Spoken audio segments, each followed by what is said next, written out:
Hello students, स्वागत है आप सभी का एवन क्लासेस फॉर विक्ट्री पर। इस पर आपको जीके की क्यूज मिलती हैं रेगुलर। तो आज हमारी रेगुलर की क्लास इसी तरह से आ रही है, क्लास 2। इसमें भी आपको जीके की क्यूज देखने को मिलेगी। इसमें हम आपके लिए 15 क्वेश्चन लेकर आए हैं स्टूडेंट्स, जिसमें कि आप यदि 10 का जवाब देते हैं समझ लीजिए कि आप अपने प्रिपेयर अच्छी तरह से कर रहे हैं। स्टूडेंट्स, घबराइए मत। आइए अब हम अपनी क्यूज को स्टार्ट करते हैं बिना किसी टाइम गवाए। स्टूडेंट्स, यदि आप हमारे चैनल पर नए हैं तो प्लीज़ चैनल को सब्सक्राइब ज़रूर करें, जिससे कि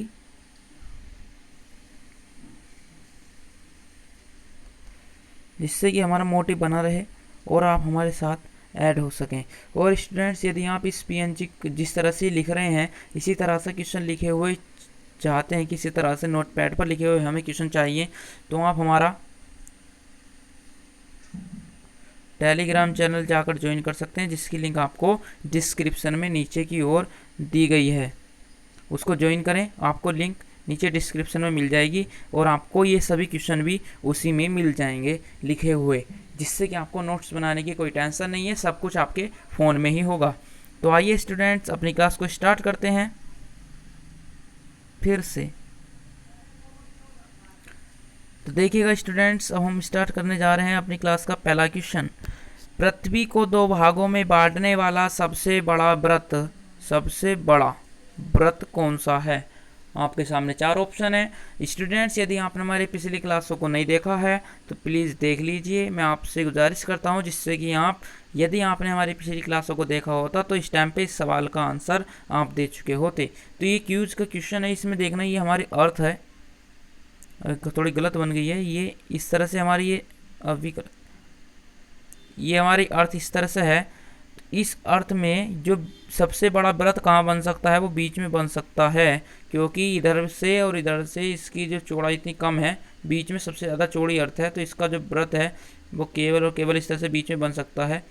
तो ये सबसे बड़ा व्रत है। तो ये कहाँ है? ये 0 डिग्री व्रत है। इसको हम कई नामों से जानते हैं, जिसमें कि एक विषुवत व्रत या विषुवत रेखा व्रत, या फिर इसको भूमध्य रेखा व्रत भी कहते हैं। तो इस क्वेश्चन का राइट आंसर होगा ऑप्शन नंबर सी, भूमध्य रेखा। ऑप्शन नंबर इसका राइट आंसर है। चलिए चलते हैं अपने नेक्स्ट क्वेश्चन 2 पर। चंद्रमा पृथ्वी का चक्कर कितने दिनों में पूरा करता है? आपके सामने 4 ऑप्शन है। आपके सामने 4 ऑप्शन है स्टूडेंट्स। देखिए, इसमें देखकर ही पता चल रहा है कि पहला क्वेश्चन एकदम गलत है।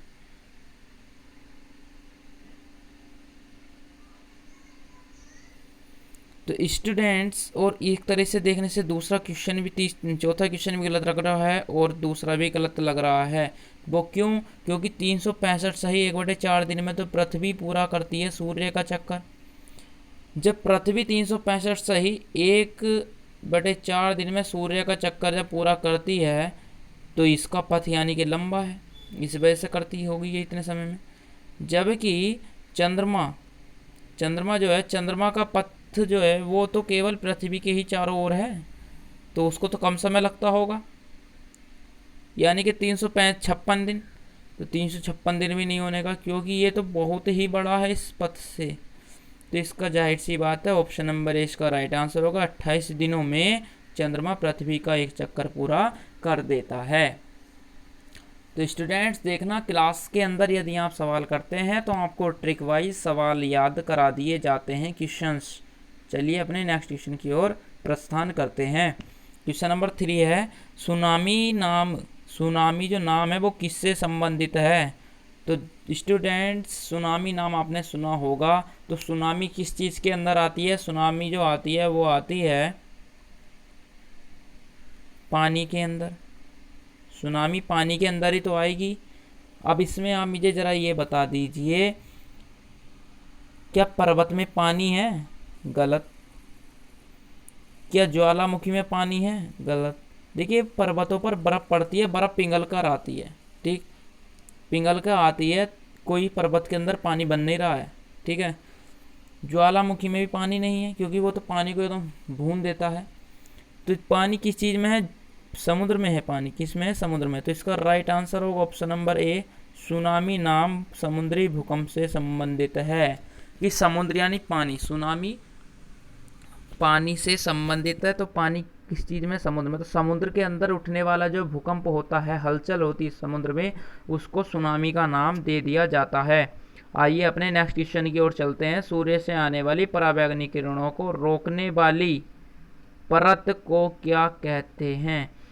तो स्टूडेंट्स, प्रत्येक क्वेश्चन ट्रिक वाइज और बिल्कुल सटीक सेट कर कर बताया जा रहा है आप सभी को। तो मैं वादा करता हूँ आप सभी से 15 क्वेश्चन हैं जो कि आप देख रहे हैं, और 15 क्वेश्चन को इसी वीडियो में आपको याद करवा कर भेजने की गारंटी मेरी है। एक दिन में मैं आपको 15 क्वेश्चन याद करा दूंगा, तो पूरे महीने में कितने हो जाएंगे? 450 क्वेश्चन याद कर देंगे आप, यदि रेगुलर देखेंगे। वीडियो केवल 10 मिनट की वीडियो मिलती है, अगर एक महीने तक आप 10-10 मिनट देखते हैं तो 300 मिनट, 300 मिनट को यदि आप घंटे में कन्वर्ट कर लीजिए, आपको करके दिखाता हूँ। 300 मिनट को घंटे में कन्वर्ट कर लीजिए। 60 मिनट में 1 घंटा होता है, तो कितना होगा? 6 पंजे, मतलब इससे ये क्या बार जाएगा? ये क्या हो रहा है?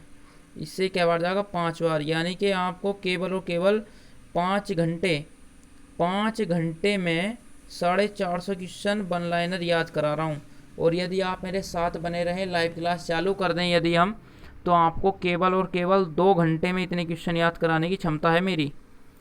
केवल और केवल 2 घंटे में 450 क्वेश्चन याद करा दूंगा आपको, बिल्कुल ट्रिक वाइज सटीक। लेकिन उसके लिए मुझको स्टूडेंट्स कम से कम भी ना तो 2000 स्टूडेंट्स की आवश्यकता होगी। 2000 प्लस में यदि स्टूडेंट्स हैं तो हम अपनी क्लास को अवेलेबल कर सकते हैं, अन्यथा नहीं कर सकते। तो इसलिए चैनल को शेयर एंड सब्सक्राइब जरूर करें, जिससे कि मैं आप सभी के लिए अच्छा और बढ़िया कंटेंट ला सकूं। तो चलिए अपने क्वेश्चन को पढ़ते हैं।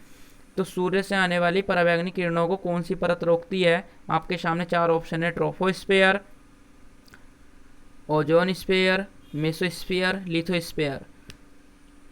तो ट्रोपोस्फीयर ये क्षोभ मंडल कहलाता है, हिंदी में इसका अर्थ बताऊं तो। ओजोन स्फीयर ओजोन मंडल, ठीक है। हाँ,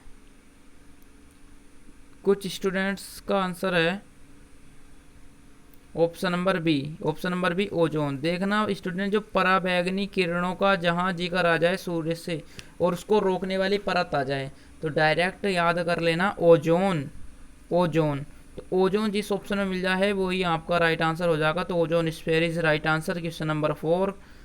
नेक्स्ट क्वेश्चन, पृथ्वी के वायुमंडल का सर्वाधिक घनत्व कहाँ पर पाया जाता है?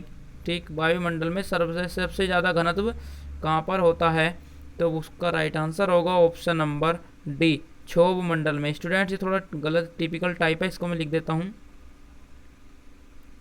इस तरह से लिखा जाता है क्षोभ, तो क्षोभ मंडल इसका राइट आंसर होगा option number D. Question number next question है हमारा कॉन्स्टिट्यूशन से, संविधान से। संविधान एक बहुत बड़ा रोल रखता है अपना कंपटीशन की एग्जाम में, तो इसके क्वेश्चन भी हम साथ लेकर ही चल रहे हैं। मिश्रित क्वेश्चन हो रहे हैं सब, मिक्स्ड। राष्ट्रपति को पद की शपथ कौन दिलाता है? जो राष्ट्रपति है जब वह अपने पद पर जाता है, बैठता है, तो उसके पद की शपथ कौन दिलाता है? आपके सामने 4 ऑप्शन है: प्रधानमंत्री, उपराष्ट्रपति, महान्यायवादी, या इनमें से कोई नहीं।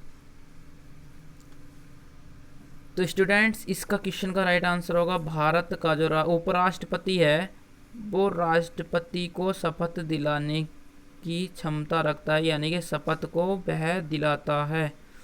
तो भारत के राष्ट्रपति को शपथ कौन दिलाता है? तो भारत का उपराष्ट्रपति भारत के राष्ट्रपति को शपथ दिलाता है। नेक्स्ट क्वेश्चन की ओर बढ़ते हैं।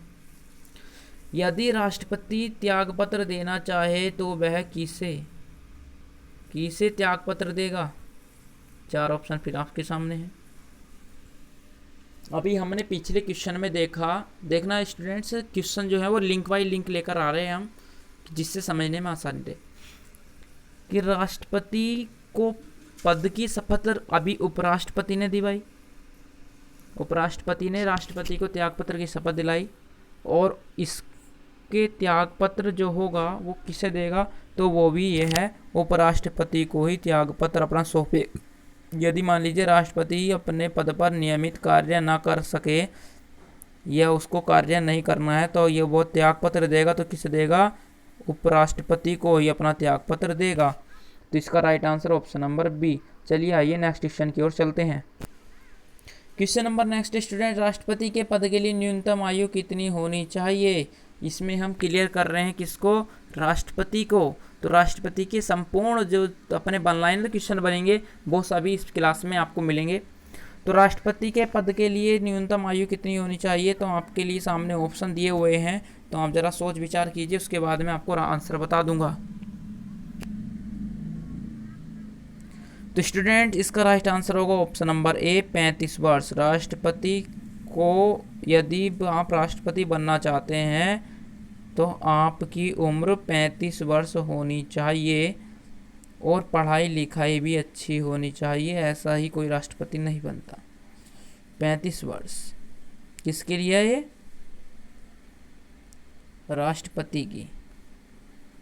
आइए चलते हैं अपने नेक्स्ट क्वेश्चन की ओर। क्वेश्चन नंबर 8, राष्ट्रपति के पद को कौन हटा सकता है?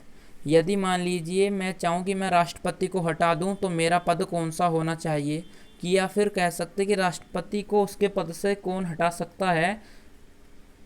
तो आप बताना जरा क्या हो सकता है। प्रधानमंत्री हटा सकता है राष्ट्रपति को? नहीं। लोकसभा अध्यक्ष हटा सकता है? नहीं। बल्कि हटाने की कौन शक्ति रखता है? वो रखती है भारत की संसद। भारत की संसद भारत के राष्ट्रपति को उसके पद से हटा सकती है। ठीक है, उस राष्ट्रपति को हटा सकती है कौन? भारत की संसद। चलिए आइए अपने नेक्स्ट क्वेश्चन पर चलते हैं। Question number next and last question है कॉन्स्टिट्यूशन का। भारत का अभी तक तो भारत के राष्ट्रपति को हटाने की बात चल रही थी, अब पता आया है क्वेश्चन में कि भारत का राष्ट्रपति किसे छोड़कर बाकी अन्य सभी को हटा सकता है। तो ऐसा कुछ नहीं है स्टूडेंट्स, आपके सामने भारत का राष्ट्रपति केवल एक व्यक्ति को छोड़कर, इसमें दिया केवल एक को छोड़कर सभी पद को खारिज कर सकता है भारत का राष्ट्रपति। तो वो पद एक कौन सा है जिसको भारत का राष्ट्रपति नहीं हटा सकता? तो वह पद है उपराष्ट्रपति का, जिसको वह शपथ देकर लगा था, उसको वह नहीं हटा सकता, बाकी सभी को हटा सकता है भारत का राष्ट्रपति उनके पद से। ठीक, तो राइट आंसर हो गया option number B is right answer. बहुत इंपॉर्टेंट क्वेश्चन है स्टूडेंट्स। बहुत से स्टूडेंट्स प्रधानमंत्री को टिक कर जाते, जबकि ये गलत है, ये भी गलत है, ये भी गलत है। महान न्यायवादी को भी हटा देगा राष्ट्रपति। चलिए आइए नेक्स्ट क्वेश्चन पर, जो कि हमारे इंडियन हिस्ट्री से संबंधित है। गौतम बुद्ध ने पहला उपदेश कहाँ दिया था? तो स्टूडेंट्स मैं आपको बता दूं, गौतम बुद्ध ने पहला उपदेश सारनाथ में दिया था। ऑप्शन नंबर सी इसका राइट आंसर हो जाएगा। यदि और सारनाथ में किस जगह दिया था? तो सारनाथ में उन्होंने उपदेश दिया था कहाँ? डियर पार्क में। डियर पार्क में इन्होंने अपना उपदेश दिया था। डियर पार्क कहाँ है? सारनाथ में है। ठीक है, तो अपने नेक्स्ट क्वेश्चन की ओर चलते हैं। क्वेश्चन नंबर 12, नालंदा विश्वविद्यालय विद्या का एक महान केंद्र था, विशिष्ट है। किस धर्म में नालंदा विश्वविद्यालय एक महान केंद्र था, शक्ति केंद्र था शिक्षा का? तो वो था ऑप्शन नंबर ए बौद्ध धर्म में। बौद्ध धर्म में सबसे बड़ा नालंदा विश्वविद्यालय, जो कि शिक्षा का या विद्या का महान केंद्र था, जिसकी स्थापना किसने की? तो स्थापना की थी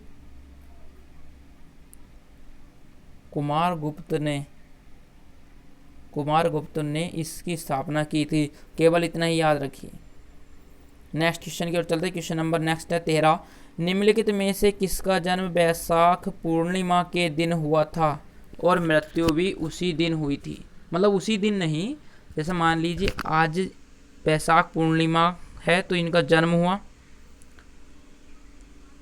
लेकिन ये वैशाख पूर्णिमा कुछ साल बाद फिर से पूर्णिमा आई तो फिर इनकी हो गई मृत्यु। तो बताइए ऐसे कौन से शख्स थे जिनकी वैशाख पूर्णिमा के दिन जन्म हुआ और वैशाख पूर्णिमा के दिन ही मर गए? तो वो थे गौतम बुद्ध। गौतम बुद्ध का जन्म वैशाख पूर्णिमा के दिन हुआ था और वह कुछ सालों तक उन्होंने अपने उपदेश दिए, अपना प्रचार प्रसार किया और उसके बाद वे स्वर्गवासी हो गए। ठीक, नेक्स्ट क्वेश्चन है क्वेश्चन नंबर 14, निम्न में से सबसे पुराना राजवंश कौन सा है? तो निम्न में से सबसे पुराना राजवंश, ये 4 राजवंश आपके सामने दिए गए हैं, मौर्य, पल्लव, चोल, गुप्त। तो आपके लिए राइट आंसर क्या होगा? वो आपके सामने ही होगा। तो स्टूडेंट्स का right answer option number A Maurya है। मौर्य राजवंश जो है वो सबसे पुराना राजवंश है। कौन सा? मौर्य राजवंश सबसे पुराना राजवंश है। नेक्स्ट क्वेश्चन 15, और मैं चाहूँ तो इसको आपको घर के लिए दूं या नहीं। स्टूडेंट्स यदि आप रेगुलर बने रहें तो आपकी पढ़ाई और आगे पहुंच जाएगी, लेकिन मैं इस क्वेश्चन को आपको होमवर्क में देता हूं। निम्न में से किस स्थल पर सिकंदर की मृत्यु हुई? निम्न में से किस स्थल पर सिकंदर की मृत्यु हुई? लिखो इसको। यदि आप लिखना नहीं चाहते टेलीग्राम चैनल को ज्वाइन करें, जो कि आपको लिंक डिस्क्रिप्शन में मिलेगी और वहाँ पर आपको ये सभी क्वेश्चन लिखे हुए मिलेंगे। तो सिकंदर की मृत्यु कहाँ पर हुई थी? ये आपके सामने 4 ऑप्शन है, इन सभी को आप देखें और मुझको कमेंट में करके आंसर बताएं, अन्यथा कल को मैं इसके आंसर आपको कल की क्लास में दे दूंगा। तो चलिए स्टूडेंट्स, आज मैं आपके लिए बस इतना ही कर सकता हूँ। मिलते हैं अपनी नेक्स्ट क्लास में। और स्टूडेंट्स, चैनल को सब्सक्राइब एंड शेयर जरूर करें। सब्सक्राइब करने से हमारे जो स्टूडेंट्स हैं वो गेन होंगे, प्लस होते चले जाएंगे वे। और स्टूडेंट्स, हम जैसे ही ये इतनी संख्या हो जाएगी इनकी, हम तुरंत क्या करेंगे, अपनी क्लासों को लाइव लाएंगे। और कितने समय में? 2 घंटे में अपने 300 क्वेश्चन डेली के करेंगे हम। 2 घंटे चलाया करेंगे या 1 घंटा चलाया करेंगे। 1 घंटे में 1.5 कर देंगे। 150 क्वेश्चन डेली के याद करने होंगे हमको, और वो भी सभी उसी समय पर क्लास में। और लिखने की टेंशन तो आप कतई ना लें, लिखे हुए क्वेश्चन मैं आपको खुद देता हूँ। यदि आपको लिखे हुए क्वेश्चन चाहिए तो टेलीग्राम चैनल को ज्वाइन करें। तो ठीक है, मिलते हैं अपनी नेक्स्ट क्लास में। तब तक के लिए धन्यवाद स्टूडेंट्स।